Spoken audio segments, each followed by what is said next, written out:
नमस्कार, स्वागत आप सभी का मेरे इस यूट्यूब चैनल पर। हमारा कक्षा 12 का चैप्टर नंबर 9 ऑप्टिक्स चल रहा था और आज हम एक इम्पोर्टेंट टॉपिक पढ़ेंगे, इंद्रधनुष, या जिसको इंग्लिश में हम कहते हैं रेनबो। तो इंद्रधनुष क्या होता है, इस पूरे टॉपिक में हम देखेंगे कि इंद्रधनुष किसे कहते हैं, इसकी परिभाषा देखेंगे, इंद्रधनुष बनने की शर्त क्या है, इंद्रधनुष का निर्माण किस प्रकार से होता है, इंद्रधनुष का कितने प्रकार का है और उस प्रकार में क्या अंतर है। तो इन सभी बिंदुओं को हम आज अपने इस वीडियो में शामिल करेंगे। तो चलिए शुरू करते हैं आज की क्लास।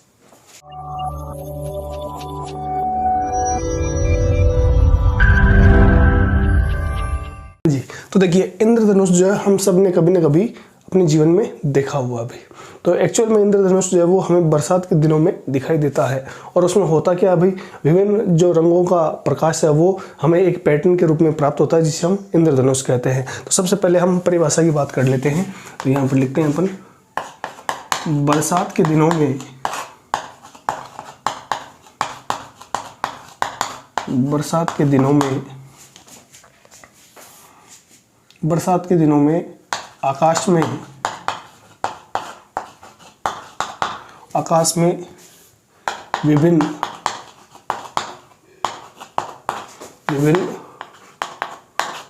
वर्णों के प्रकाश के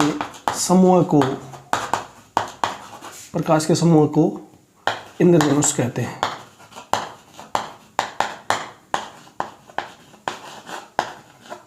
तो ये भाई इंद्रधनुष की परिभाषा हो जाएगी। हमें आकाश में जो है वो 7 रंग का प्रकाश दिखाई देता है। तो एक चीज़ और आपको याद रखनी है कि इंद्रधनुष में 7 रंग होते हैं।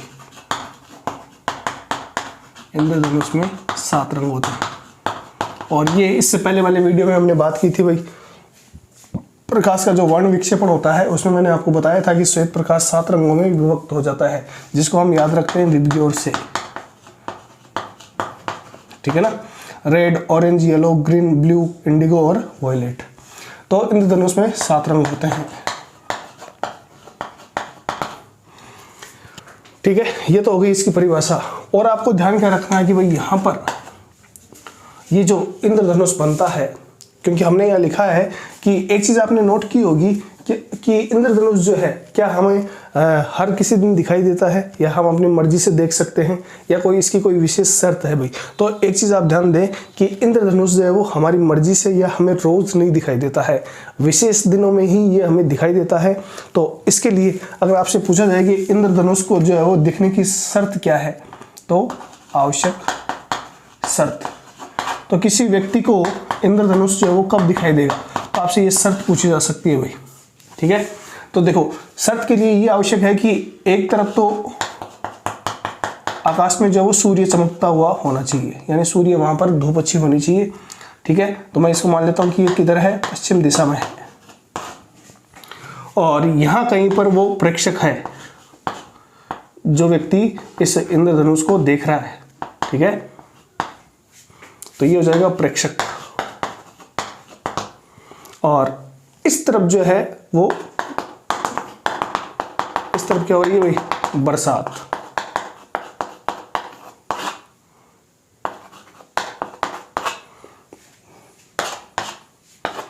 देखो, तो इंद्रधनुष देखने के लिए आवश्यक शर्त क्या है कि अगर बरसात के दिनों में एक तरफ बारिश हो रही हो और दूसरी तरफ सूर्य चमक रहा हो। जैसे उदाहरण के लिए मान लो कि बरसात जो है वो पूर्व दिशा में हो रही है और पश्चिम में सूर्य है, और अगर किसी व्यक्ति को यहाँ पर इंद्रधनुष दिखाई देना है, यानी उसको इंद्रधनुष देखना है, तो आवश्यक शर्त यह है कि इस व्यक्ति की पीठ जो है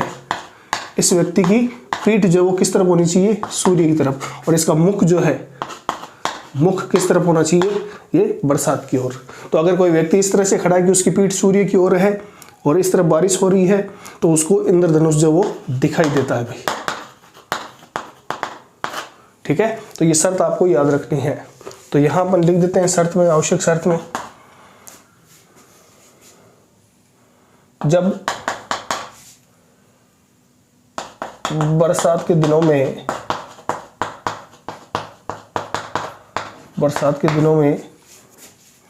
आकाश के एक भाग में सूर्य चमक रहा हो सूर्य चमक रहा हो तथा उसके दूसरे भाग में बरसात हो रही हो, यदि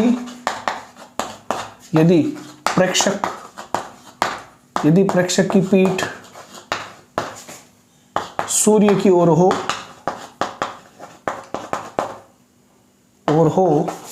तो व्यक्ति को इंद्रधनुष दिखाई देता है। इंद्रधनुष दिखाई देता है। ठीक है, तो पहली चीज हमने पढ़ी इंद्रधनुष की परिभाषा क्या है। दूसरा कि इंद्रधनुष देखने की शर्त क्या है। इंद्रधनुष जब वो रोज हमें नहीं दिखाई देता है, उसके लिए शर्त यह है कि बरसात होनी चाहिए, एक तरफ सूर्य चमकना चाहिए, दूसरी साइड बरसात हो रही हो। अगर कोई व्यक्ति उसे देख रहा है तो उसकी पीठ हमेशा किधर रहनी चाहिए, सूर्य की ओर। तो ये आवश्यक शर्त भी आपको याद रखनी है। ठीक है, तो ये तो हो गया भाई इसका इंट्रो की इंद्रधनुष क्या होता है। अब हम देखेंगे कि इंद्रधनुष के पीछे जो है वो कौन सी प्रकाशीय घटनाएं जो वो जिम्मेदार है और किस तरह से इस इंद्रधनुष का जो है वो निर्माण होता है। ठीक है, तो ये इतना उतार लें, फिर अपन आगे चलते हैं। हाँ जी, तो अब हम देखेंगे कि इंद्रधनुष जो है वो बनता कैसे है। तो देखो, मान लीजिए कि मैं सिर्फ आपको, वैसे तो क्योंकि हम कह रहे हैं कि भाई ये बरसात के दिनों में बनता है, तो सीधी सी बात है, बारिश की बूंदों में क्या होते हैं भाई, जल होता है। तो ये क्या है, वर्षा की बूंद है। समझाने के लिए मैं एक ही बूंद ले रहा हूँ। ठीक है, वर्षा की बूंद। अब देखो होता क्या है कि जब श्वेत प्रकाश, भाई सूर्य का प्रकाश इस बरसात की बूंद पर आपतित होता है, तो यहाँ पर देखो ये तो है हवा, माध्यम क्या है, हवा। और वर्षा की बूंद जो आप जानते हो क्या हो जाएगा भाई, ये जल है इसके अंदर। ठीक है, तो ये तो माध्यम अलग हो जाएगा, ये तो हो जाएगा माध्यम फर्स्ट, जिसे हम विरल माध्यम भी बोलते हैं। और ये क्या हो जाएगा, माध्यम सेकंड। ठीक है, और इसको तो हम बोलते हैं विरल माध्यम।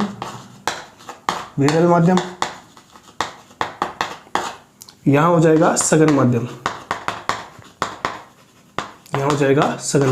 ठीक है।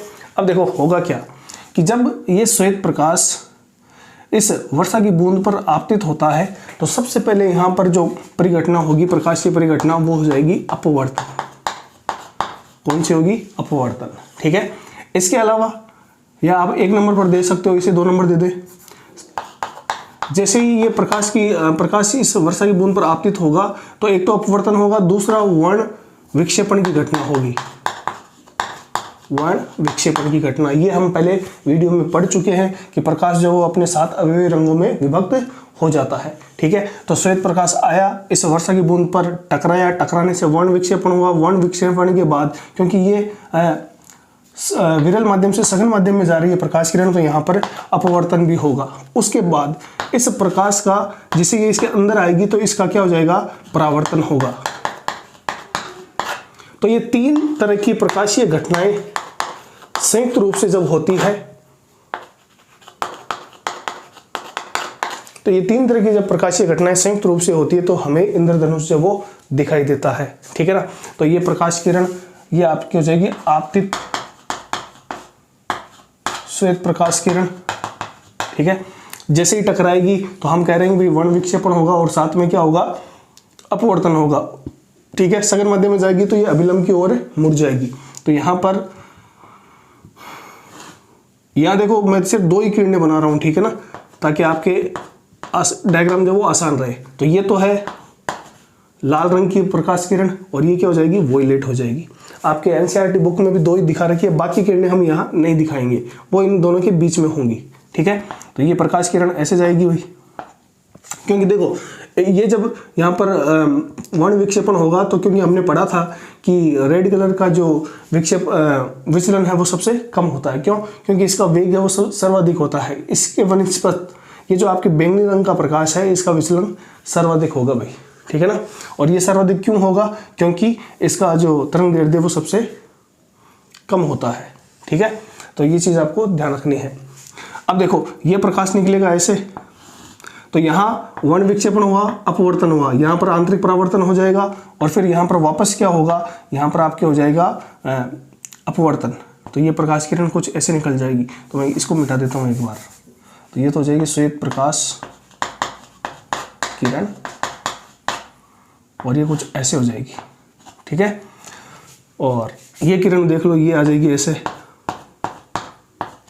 और ये इस तरह से निकल जाएगी। अब आपको ध्यान रखना है कि ये जो बैंगनी प्रकाश किरण है ये इस आपतित प्रकाश के साथ 40 डिग्री का कोण बनाती है, ठीक है। जबकि ये लाल प्रकाश जो है ये इस आपतित प्रकाश के साथ 42 डिग्री का कोण बनाता है, ठीक है। बाकी किरणों को हमने यहाँ पर नहीं दिखाया भाई, तो ये चीज़ आपको ध्यान रखनी है। अब अगर आपसे पूछा जाए कि इंद्रधनुष क्या होता है, तो वर्ण विक्षेपण, अपवर्तन और परावर्तन की एक संयुक्त प्रकाशीय घटना है जिसके फलस्वरूप हमें इंद्रधनुष दिखाई देता है, ठीक है। तो इन सब चीज़ों को, ये डायग्राम भी आपको बनाना है और मैं चीज़ें यहाँ पर लिख देता हूँ भाई। तो यहाँ लिख देते हैं अपन, जब सूर्य का प्रकाश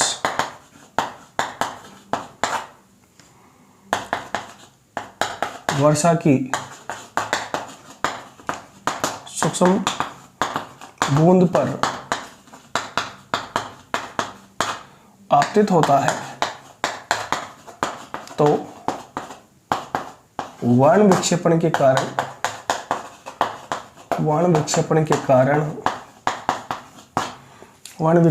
कारण प्रकाश विभिन्न वर्णों के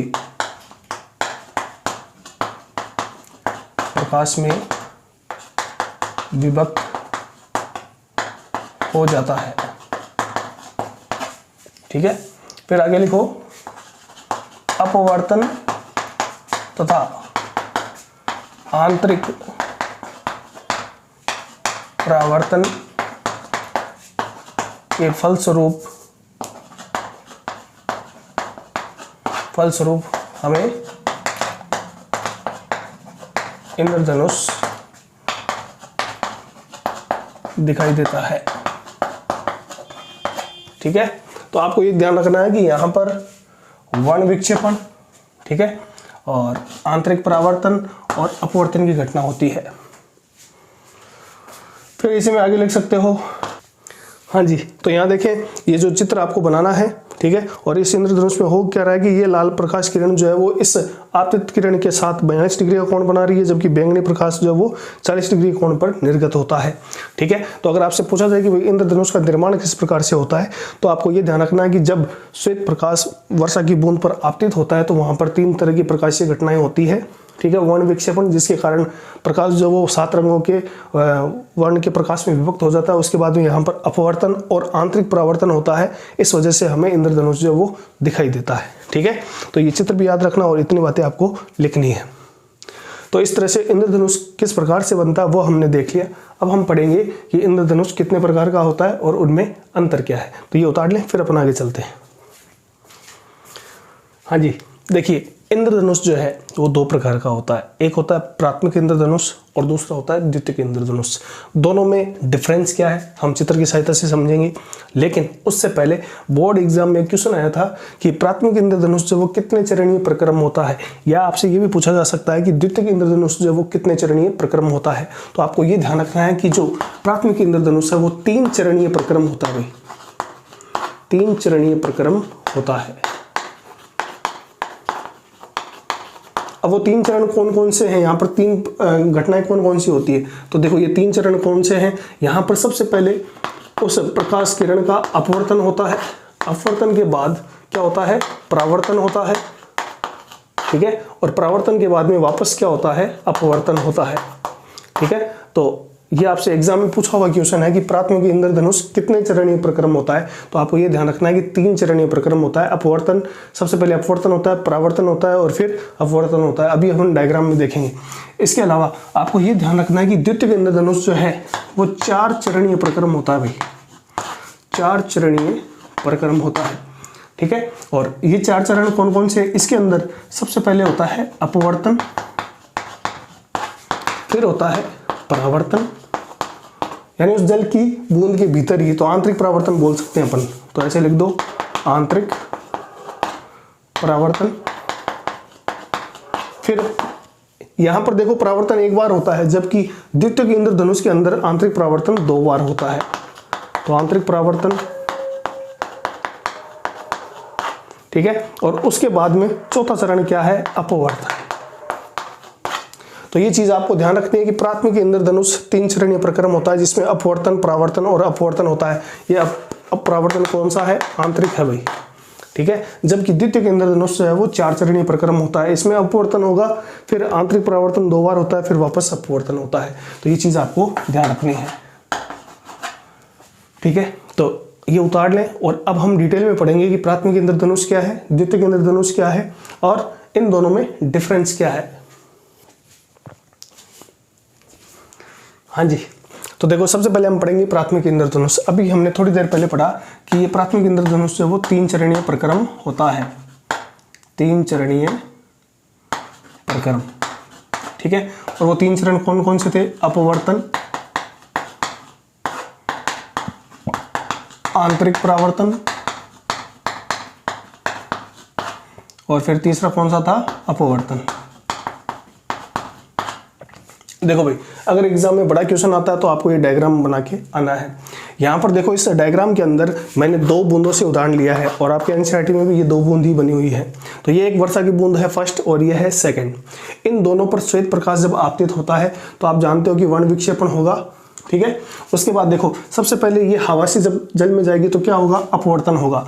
अपवर्तन होने के बाद में यहाँ पर होता है इसका आंतरिक परावर्तन, और आंतरिक परावर्तन होने के बाद, ठीक है, जैसे ये प्रकाश किरण यहाँ बाहर आएगी तो फिर से ये जल से काम में आ रही है, हवा में आ रही है, तो यहाँ हुआ अपवर्तन, यहाँ लिख देता हूँ मैं, यहाँ हो जाएगा अपवर्तन, ठीक है, यहाँ हो जाएगा आंतरिक परावर्तन,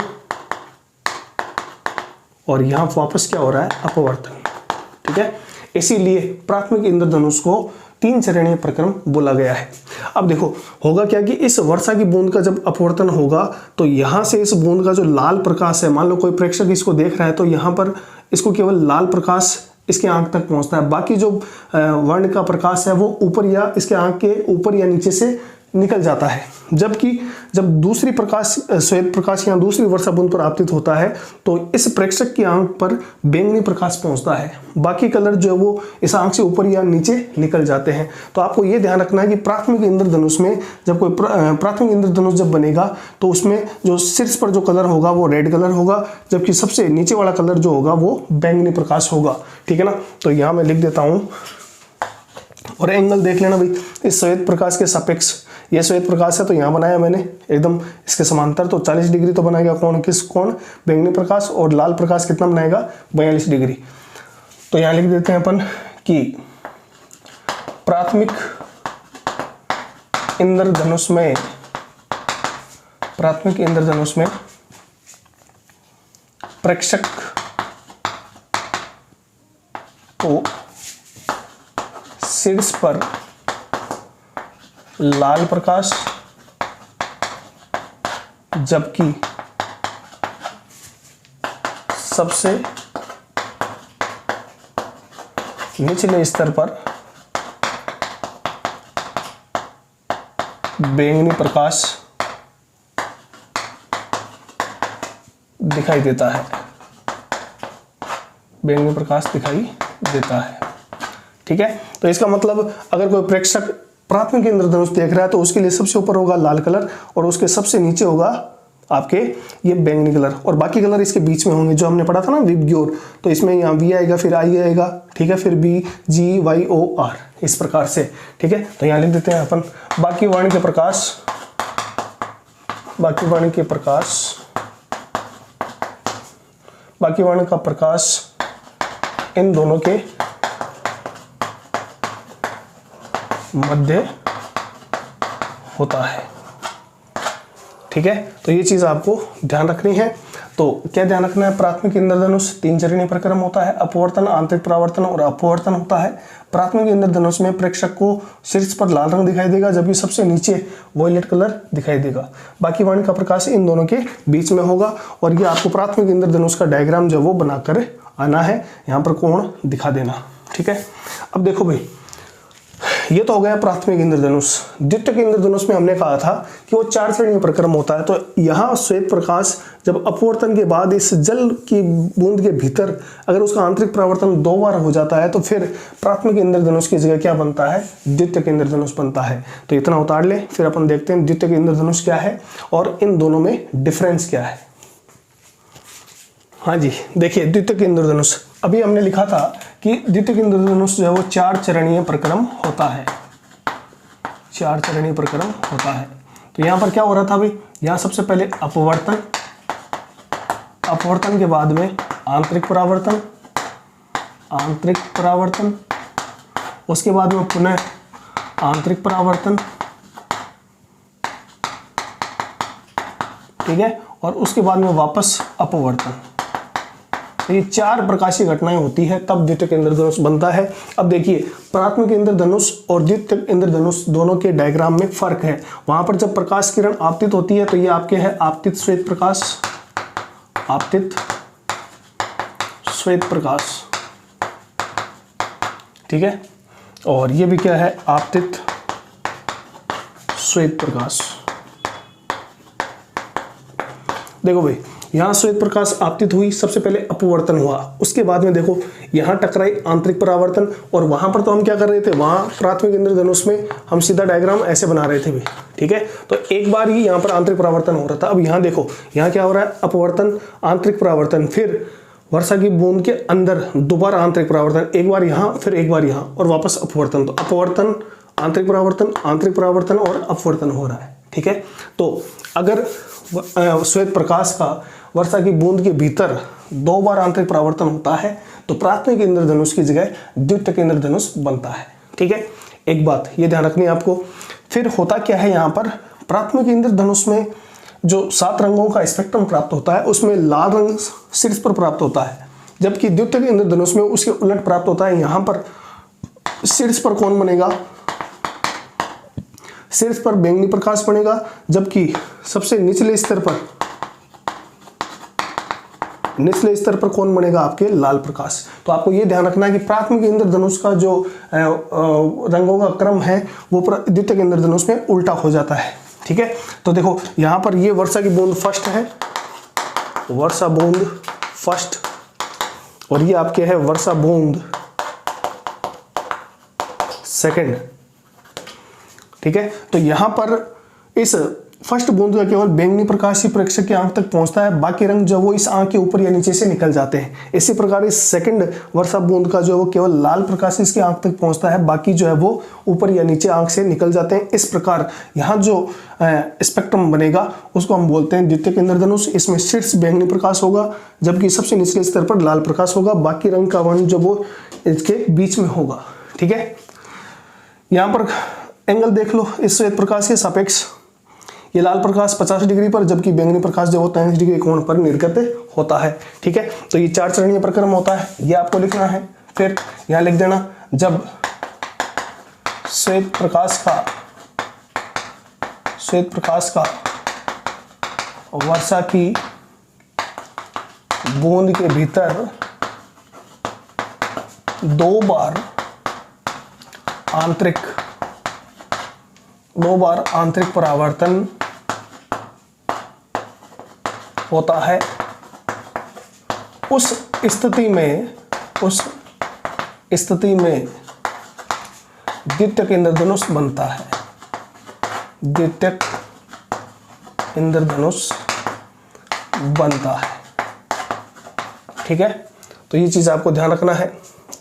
तो ये 2 पॉइंट लिख लें और ये डायग्राम बनाना है, और तीसरा पॉइंट यहाँ लिख देता हूँ, ये जगह है तो, ठीक है। और तीसरा पॉइंट क्या रखना है कि द्वितीयक इंद्रधनुष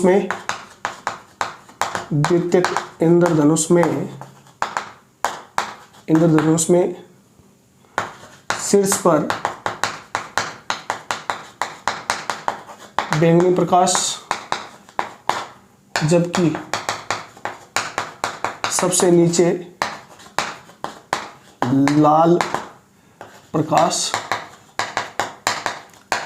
दिखाई देता है, ठीक है। तो आपको ध्यान रखना है कि द्वितीयक इंद्रधनुष में रंगों का क्रम जो है वो प्राथमिक इंद्रधनुष की तुलना में उल्टा होता है, ठीक है। और एक चौथी चीज आपको ये याद रखनी है कि द्वितीयक इंद्रधनुष जो है वो धुंधला बनता भी, प्राथमिक इंद्रधनुष स्पष्ट बनता है जबकि द्वितीयक इंद्रधनुष धुंधला बनता है। क्यों बनता है? क्योंकि जब प्रकाश किरण का इस वर्षा की बूंद के भीतर 2 बार परावर्तन होता है तो उसकी तीव्रता कम हो जाती है, जिसके कारण हमें द्वितीयक इंद्रधनुष जो है वो धुंधला दिखाई देता है। हमें जो स्पष्ट दिखाई देता है वो प्राथमिक इंद्रधनुष होता है, ठीक है। तो यहाँ लिख देते हैं अपन प्रकाश का 2 बार परावर्तन होने के कारण, 2 बार परावर्तन होने के कारण तीव्रता कम हो जाती है, जिसके कारण द्वितीयक इंद्रधनुष